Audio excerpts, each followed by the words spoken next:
Para partir ahí, vamos a partir hablando de los temas relacionados directamente al marketing, al marketing de las organizaciones.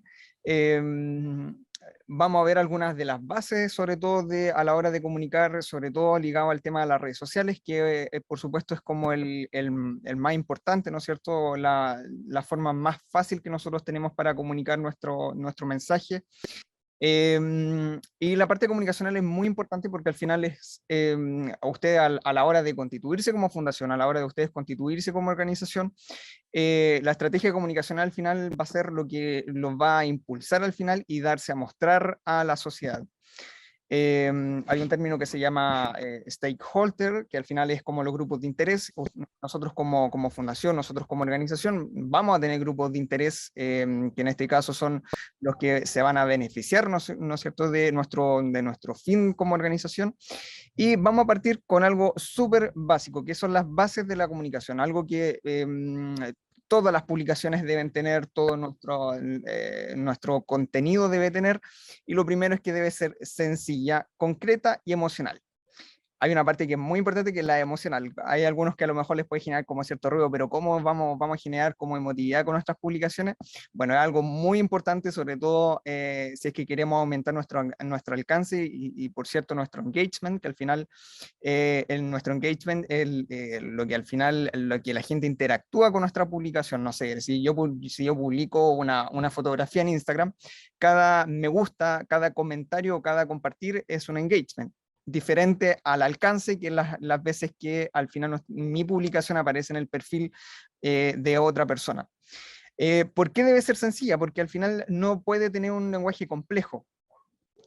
Siempre se enseña de que no se usan tecnicismos, no se usan lenguajes sofisticados, sino más bien es alfabetizar nuestro contenido, ¿no? Si, por ejemplo, es un tema muy complejo, no sé, por ejemplo, los más obvios, por ejemplo, son los temas médicos, los temas científicos. Lo que hacen ahí los periodistas o los generadores de contenido es alfabetizar o llevar a ejemplos como muy básicos el contenido. Lo mismo que el ser concreto, no podemos saturar de información al auditor, al internauta, a nuestro stakeholder, porque al final, no sé, si una publicación nosotros ponemos una Biblia de 5 o 6 párrafos, al final posiblemente la persona no supere los 2 párrafos, ya se aburra, porque lo saturamos de información. Es solamente informar lo justo y preciso, sobre todo a la hora de lo relacionado a las redes sociales. Hay redes sociales que te permite jugar un poquito más con este tema, eh, pero de todas formas es importante ser concreto. Hay una frase de Daniel Goleman que dice que una visión humana que pasa por alto el poder de las emociones es lamentablemente miope. O sea, nosotros tenemos que tener muy consciente la importancia que tiene la emotividad, y de hecho lo vamos a ver con un caso muy, muy, muy concreto un poco más adelante, que es de un personaje público muy importante como es Andrónico Luksic, y la estrategia comunicacional que hizo esta persona para cambiar primero la opinión pública de las personas, y también cambiar incluso esta emotividad en las personas, como que ya no se veía tan distante como en algún momento se dio. Y lo vamos a ver, por supuesto, más adelante. Esta pregunta es importantísima. ¿Cómo me comunico desde las redes sociales? O sea, ¿cómo doy a conocer mi mensaje? Y aquí justamente es donde nosotros les vamos a hacer el análisis de caso. Debemos considerar estos 3 puntos, que a lo mejor pueden ser similares, sobre todo los 2 primeros, que es el relato, nuestro mensaje y nuestro tono. Son 3 pilares fundamentales a la hora de nosotros elaborar contenido, sobre todo en la generación de contenido de las redes sociales. El relato es al final lo que quiero transmitir. Mi relato es la síntesis o mi fin, por así decirlo, como organización, como fundación, como, no sé, como medios de comunicación, y el relato siempre, siempre va a estar inmerso en todo, en absolutamente todo, en las fotografías que yo uso, en las bajadas que yo uso en las redes sociales, hasta en la tipografía, es como un conjunto de cosas al relato, al igual que el mensaje, porque el mensaje es cómo lo comunico al final. En lo que queremos impactar, por ejemplo, en la persona que está detrás de la pantalla, que está detrás del teléfono, y por supuesto también el tono. ¿A qué yo me refiero con el tono? ¿Qué tono le quieres dar tú a tu perfil de Instagram, de Facebook, de Twitter? ¿Quieres informar? ¿Quieres, no sé, quieres generar a lo mejor un poquito de ruido? ¿Quieres dedicarte más a la sátira? ¿Quieres dedicarte más a tema, no sé, hay muchos tipos de tonos que ustedes le pueden dar y eso le va a dar una personalidad a su perfil. Y estas tres cosas juntas van a crear algo que se llama como línea editorial, que obviamente la línea editorial ya es un poquito más compleja de hacer, pero ya con estas tres cosas resueltas pueden generar pero fácilmente contenido sin que a lo mejor no sé, haya algún tipo de contradicción en una publicación o en otra, y también evitar problemas, sobre todo comunicacionales, como, no sé, un día puedo decir que nosotros apoyamos a tal cosa y al otro día se contradigan con esa información. Es súper importante y al final esto se convierte en el ADN de su estrategia comunicacional. Y esto es muy importante. Absolutamente todo comunica. Los colores que usamos, la tipografía, la forma que nos comunicamos, las imágenes que usamos. Nosotros si queremos ser una plataforma un poquito más pragmática, siempre vamos a utilizar fotos neutrales, ¿no es cierto? Nunca vamos a utilizar fotos como que choquen un poquito. En el caso, por supuesto, que queramos ser como pragmáticos en nuestra red social. Ahora, si nosotros queremos ir como al choque, obviamente vamos a usar, de hecho, justamente en esas ocasiones se usa un poquito más la emotividad, usar fotografías que choquen un poquito más. Y de hecho es una muy buena herramienta también en el caso de alcanzar un poquito más de engagement. Y acá tenemos el caso de Andrónico Luksic. Hace años atrás, la forma más habitual que tenía Andrónico para comunicarse al final o darse a mostrar a la sociedad era a través de el diario. Por supuesto, no es ningún secreto que la familia Luksic es propietaria al final de medios de comunicación, como es el caso del Canal 13. Entonces, no era muy complejo para él hacerse notar, pero siempre a través de los medios tradicionales. Y mientras vais bajando nomás a mí, esta historia la voy contando, no hay problema. Hubo un conflicto que de hecho que tuvo la familia, sobre todo Andrónico, con la empresa Alto Maipo. No me voy a detener mucho en eso, un poco denso, así que si ustedes quieren saber un poco más sobre el caso Luksic, pueden ver este caso en internet, ahí hay portales de noticias que contienen más información. ¿Y cuál fue el conflicto? Bueno, que resulta que este personaje era propietario del 40% de esta empresa, que al final perpetuó negativamente el entorno al final donde estaba la empresa, y esto repercutió enormemente en la imagen pública de Andrónico. De hecho, tanto así que empezaron a hacer los que tan famosos que ahora son los memes, por ejemplo, en redes sociales, o empezaron a hacer blogs donde empezaron a circular informaciones sobre el caso, y de hecho hubo una parte que está un poquito más abajo también, que es un fragmento de uno de los documentos que se empezó a masificar en los blogs de noticias, y era esto. Esto llevó a que el Andrónico bajara la popularidad que siempre ha estado como en hermetismo, ¿no es cierto? De hecho, usualmente en años anteriores solamente se veía su imagen a través de campañas como el Teletón, por ejemplo, donde hacía apariciones públicas. Muy rara vez, por decir casi nunca, aparecía en televisión, salvo que fueran como en casos emblemáticos. Y resulta que los encargados comunicacionales de Andrónico Luksic hizo una propuesta estratégica que fue crear un canal de YouTube. ¿Cuál era el fin? Hacer una entrevista. Andrónico fue entrevistado por un periodista y se trató de, por así decirlo, responder a la mayor cantidad de como dudas posibles que estaban en los blogs, en las redes sociales, pero no le salió muy bien esta estrategia de subir un video a su canal de YouTube. Hubieron estrategias muy fuertes en contra de él. Ahí pueden ver, por ejemplo, los comentarios que tuvo este video de Luxich. Obviamente, completamente negativo al video. De hecho, fue material nuevamente de memes, incluso de una campaña publicitaria como fue la de WOM, donde se rió de Andrónico, que eres un ser humano igual que todos. WOM siempre usa una estrategia comunicacional muy fuerte, muy agresiva. Así que no le salió para nada bien la estrategia comunicacional de crear el canal de YouTube para acercarse o hacerse sentir, ¿no es cierto?, un poco más cercano. Sin embargo, hizo otra cosa. Se creó una cuenta de Twitter. Muchos recordaremos que hace varios años atrás, varias personas como que lo empezaron a invitar, que no sé, que fuera a un asado, o lo invitamos a tal cosa, y Andrónico aceptaba e iba.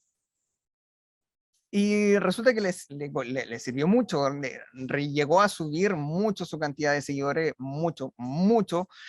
A un poquito más abajo aparecen los números de seguidores que tiene a la fecha, que son más de 500.000. O sea, de pasar de ser muy criticado en su plataforma de YouTube a ser casi adorado en la plataforma de Twitter, uno se pregunta, bueno, ¿y por qué Twitter sí le sirvió y YouTube no? Fue tal el caso que resulta que Andrónico Luksic fue premiado como líder empresarial. O sea, la reputación corporativa que llegó a tener, su imagen pública llegó a tal nivel que hizo que incluso las empresas de la familia Luksic aumentaran en popularidad. O sea, esto es un caso como fenomenal, uno de los mejores casos de comunicación estratégica y también el fracaso y el error de la comunicación estratégica. Esto es muy importante. No la primera estrategia que uno hace no siempre es la que funciona. Al final, esto es un poco como prueba y error. Y el caso de Andrónico fue, pero el punto que pudo alcanzar con su cuenta de Twitter. Entonces, la gran pregunta, ¿por qué Twitter le funcionó? Hay algo que es clave, que construyó una relación con su audiencia. El canal de YouTube solamente publicaba el video y ahí quedaba. No creaba ningún tipo de relación, ningún tipo de interacción con la comunidad. A diferencia, por ejemplo, de Twitter. Twitter tú posteas algo y no sé si te comentan algo, tú lo puedes replicar y se puede crear como una relación, un diálogo, e incluso una cierta fidelización también con el auditor. En el caso del el canal de YouTube es algo muy lineal, o sea, yo emito mi mensaje y el receptor solamente lo recibe. No hay ningún tipo de retroalimentación.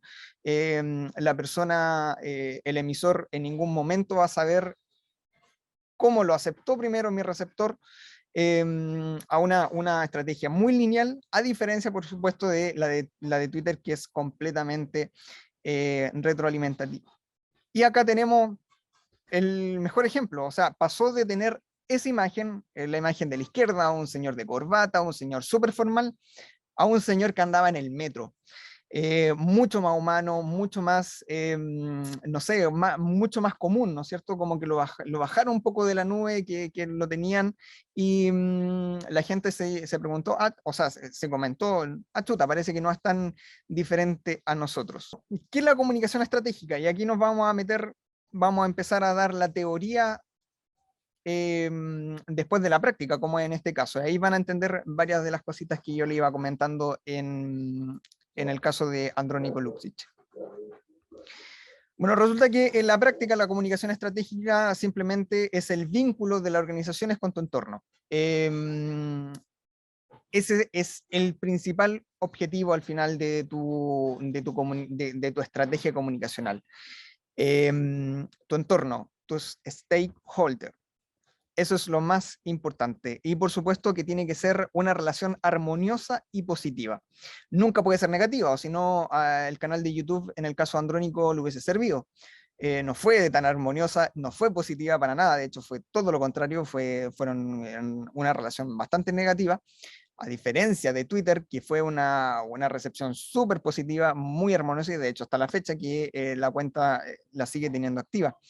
Y hay una parte que es importante. ¿Y por qué yo tengo un vínculo positivo con mi entorno? Porque tengo objetivos e intereses. Por ejemplo, si yo hago una publicación de, no sé, yo hago una publicación informativa sobre el número de embarazos adolescentes, ¿a mí cuál es mi objetivo? Lo primero es informar. Pero también a lo mejor puedo tener un interés, no sé, que una organización me contacte, por ejemplo, por el contenido que estoy haciendo, o puedo hacer alianzas estratégicas, por ejemplo, con otras organizaciones para levantar datos similares.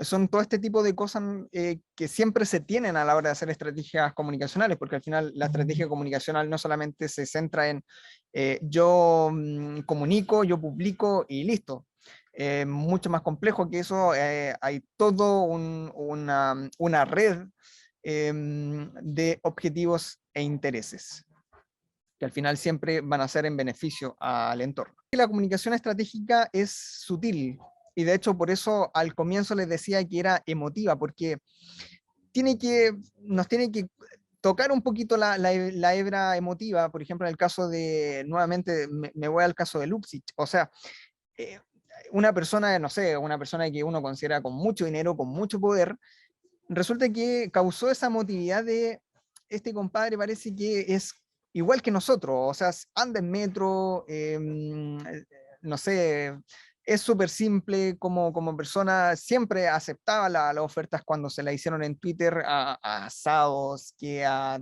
ver partidos de Chile, aceptó muchas invitaciones a ver los partidos de Chile de la selección. Y por tanto eso ayuda a nuestra percepción. ¿Qué al final es nuestra percepción? Nuestra percepción se construye justamente a través de nuestro contenido, a través de estos grupos de interés.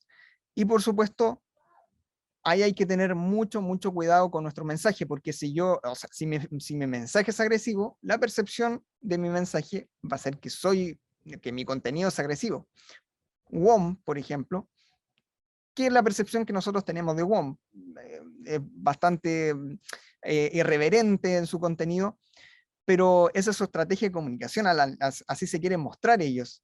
Y así varias organizaciones más que después les voy a mostrar. Esto yo lo encuentro muy choro, porque esto habla de un poquito más el tema emocional de la comunicación estratégica. ¿Cómo ven a esta marca súper mundialmente conocida? ¿Lo ven simpático o lo ven pesado a Apple? O el caso de WOM, que ya vimos el caso. ¿Lo encuentran simpático o lo encuentran pesado? No, el caso WOM es súper simpático, ¿no es cierto? McDonald's, que da hasta hambre. Súper simpático. Zara, ropa o sea, marca de ropa. Es como elegante. Es esto mismo, por ejemplo. Porque yo puedo tener un mensaje claro, yo puedo tener un relato claro, yo puedo tener un tono claro. Tengo mi grupo de interés súper identificado, tengo absolutamente todo identificado, tengo mi línea editorial, tengo mi plan editorial, pero resulta que si no sabemos para qué sirve cada red social, resulta que tampoco nuestro mensaje va a llegar a destino, ¿no es cierto? Porque todas las plataformas digitales sirven para distintos fines. Hay algunos que sirven para viralizar y hay otros que sirven para fidelizar. El caso de viralizar, al final llegar a la máxima, a lo máximo, al tope, el mayor alcance posible. Pero hay otras que son para fidelizar, o sea, necesito que mi mensaje tenga el mayor engagement posible y ojalá es que mi mensaje sea replicado la mayor cantidad de veces posible. Y ahora vamos a ver, por ejemplo, qué redes sociales son las que sirven para viralizar y cuáles son para fidelizar. Bueno, tenemos el caso de Twitter, una de las plataformas digitales por excelencia que sirve para viralizar. De hecho, en el ámbito político, por ejemplo, muy utilizado en el mundo para dar cosas rápidas. Son informativas, es un tweet cortito, y es muy viral. No me interesa, por ejemplo, fidelizar a mi grupo de interés, ¿no es cierto? Solamente me interesa que el mensaje sea leído y que alcance la mayor cantidad de gente posible, lo mismo que TikTok. TikTok es una plataforma gigantesca para viralizar. Aunque, por ejemplo, se está viendo un fenómeno ahora con TikTok que también está siendo una muy buena plataforma para fidelizar también. Al igual que Facebook. Facebook es la plataforma digital más masiva que hay en la actualidad. Hasta el momento ninguna red social se ha podido acercar a la masividad que tiene Facebook, y de hecho por eso sirve tanto para viralizar como para fidelizar. Y el caso de Instagram, al igual que Twitter en el caso de viralizar, es la plataforma de excelencia para fidelizar digamos, a nuestro grupo de interés. ¿Por qué? Porque puedo tener mucho más interacción con nuestro grupo de interés. No sé si yo quiero, le puedo comentar, le puedo mandar un mensaje privado, puedo tener una relación, la persona me puede repostear, yo puedo repostear sus cosas, crea una relación, una fidelización que es mucho más como cercana, a diferencia de lo que es Twitter o incluso TikTok, que al final son plataformas muy, muy rápidas. Gracias, gracias. Bueno, yo les voy a hablar de la comunicación estratégica, pero ya desde un punto de vista de la organización misma, es decir, desde una organización interna. Y esto es súper importante porque en el fondo nos marca las pautas y las bases de todo lo que Alan anteriormente explicó. Y cuando nosotros queremos hablar de la comunicación estratégica desde un punto de vista organizacional, uno empieza a preguntarse cómo son las organizaciones en las que nosotros habitamos. Entonces nosotros nos empezamos a dar cuenta de que generalmente a las organizaciones de nuestra sociedad tienen una falta de relato corporativo, hay una permanente competencia también, hay liderazgos que son sin poder. Podemos analizar también que hay una alta comunicación informal. Esto tiene mucho que ver con lo que Alan en todo este momento expresó. Y eso porque viene la base. Ya existe desconfianza en los procesos, incluso de los mismos miembros que componen una organización. Hay una incertidumbre muchas veces, poca transparencia en ciertas gestiones, hay grupos de presión, a veces son muy sensitivas o sensibles a lo que son las redes sociales. Entonces podemos nosotros ver diferentes aspectos de cómo son las organizaciones que nos ayudan también a comprender cómo nosotros comunicar estratégicamente desde nuestra organización.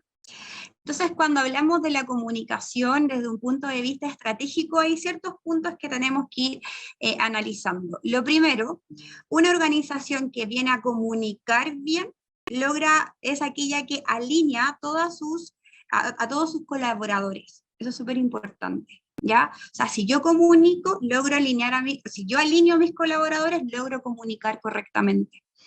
Las organizaciones deben comunicar en base a una planificación. Es necesario también implementar medios eficientes y eficaces de comunicación, lo que Alan les explicaba, el mismo caso de Andrónico, ¿ya? Tiene que hacer un medio eficiente y eficaz de comunicación.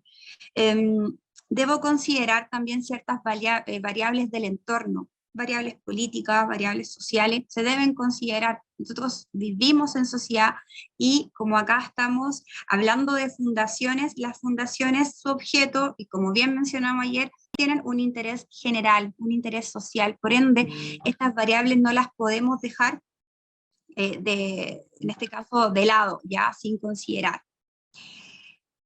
Dentro de la organización, una organización que comunica bien, ¿qué tip podemos dar para nosotros lograr comunicar bien o alinear, en este caso, nuestros planes estratégicos? Primero debemos diferenciar el tipo de comunicación que es una comunicación de gestión versus una comunicación interna. Una comunicación interna es cuando nosotros impartimos órdenes, damos ciertas directrices dentro de los miembros colaborativos, ¿ya?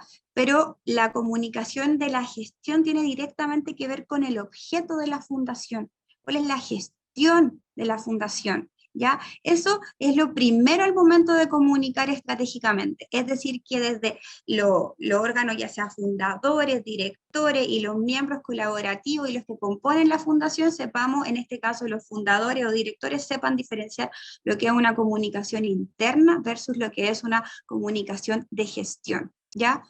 Esto es importante, a mejor comunicación es mejor el nivel, en este caso, de evitar el rumor, ¿ya? Eso es súper importante, evitar el rumor. Mientras mayor comunicación, evitamos el rumor.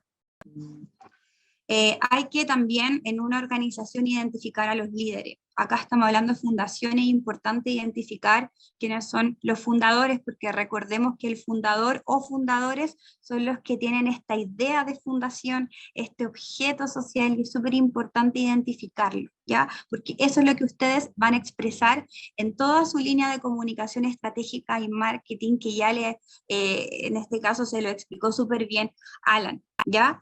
Hay que privilegiar una comunicación digital, es súper importante. Se tiene que construir un relato, se tienen que establecer planes de comunicación, ¿ya? Muy importante. La organización debe comunicar, ¿ya? Sus planes de desarrollo en el fondo. Es súper importante que internamente la fundación comunique cuáles son sus planes de desarrollo.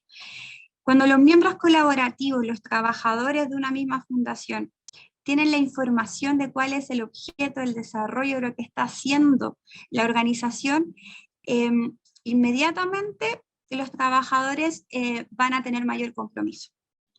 Si nosotros somos miembros desinformados, inmediatamente vamos a ser miembros desconocidos y el compromiso va a ser menor, ¿ya? Eso es súper importante, ¿ya? Comunicar nuestros planes de desarrollo de nuestra fundación. En la medida que los trabajadores van participando, en la medida que las personas van colaborando, se va formando uno se siente identificado con la organización, ¿ya? Uno se siente identificado con este objeto, con esta causa. Entonces es súper importante a nivel interno que exista el comunicar cuáles son nuestros planes de desarrollo. Debemos obviamente considerar cuáles son nuestro estatuto, ¿ya? O estamento organizado, ¿ya? No podemos salirnos de ello. Es lo que nos marca nuestro fin, ¿ya? Nuestro objeto, nuestras pautas, ¿ya? Siempre valorar el feedback, importante. No tomemos el feedback como algo que duela, como una queja. No lo tomemos de forma personal, ¿ya? Valoremos el feedback, generemos esa retroalimentación, es muy importante en la comunicación estratégica. Hay que identificar, como les mencioné anteriormente, a la jefatura, en este caso a los socios, a los directivos que no comunican. Diseñar planes estratégicos indudablemente. Les mencioné también que es muy importante implementar medios eficientes, medios eficaces de comunicación, ¿ya? Acá la plataforma digital es importantísima, ¿ya? Es muy, muy importante. Identifiquen esos medios y utilicen esos medios de una forma eficaz, de una forma eficiente. Se les recomienda ahí cuidar no saturar la información. A veces cuando saturamos mucho la información, el mensaje se desvirtúa, ¿ya? La estética siempre debe estar presente, es importante. Los colores, como bien les mencionó Alan, que vamos a elegir el tamaño de las letras, ¿ya? Evaluar sistemáticamente el mensaje que estamos entregando. En este caso, tener medios oficiales, tener medios de interés masivo, ¿ya? Eso es súper importante. Y obviamente debo considerar siempre las variables, en este caso sociales, políticas. Somos organizaciones que estamos dedicados a un interés general, ¿ya? Eso es súper importante. Conocer cuáles son los intereses de las personas que integran la organización. Y esto es un trabajo que las fundaciones ya lo generan y lo hacen a priori, porque obviamente para constituirse como fundación deben efectivamente ver cuál es el interés que ellos quieren cubrir. Entonces ahí hay una cierta parte de tarea ya realizada, ¿ya? Conocer también las aspiraciones de las personas que integran. ¿Qué me motivó? a constituir esta fundación, nútranse de eso. Eso comunicacionalmente hablando tiene una gran tarea, tienen gran parte de la tarea esta, observar alianzas internas, ¿ya? Identificar cuáles son las amenazas, los opositores, ¿ya? Porque eso les va a generar también que puedan crear un buen plan estratégico de comunicación. Nunca olvidar que las comunicaciones son redes de organización, de conversación, ¿ya? Todos somos redes de conversación y eso es muy importante en cualquier tipo de comunicación estratégica. Conocer los orígenes, familia, historia, procedencia, eso nos alimenta, nutre y nos permite el día de mañana generar un proceso de comunicación mucho más potente, ¿ya? Siempre comunicacionalmente hay que tener, no hay que ser ajeno a las crisis, siempre hay que tratar de identificar las crisis porque eso nos ayuda a generar planes de comunicación que sean mucho más efectivos al momento de una crisis. Nos permite salir más rápido de la crisis, dar vuelta a la crisis en vez de ir actuando sobre la marcha, ¿ya? Eso a nivel de comunicación estratégica ya desde la base de los órganos de la fundación, pero que indudablemente se mezcla con todo lo que Alan muy bien le explicó anteriormente. Así que esperemos que le haya servido lo que el día de hoy expusimos.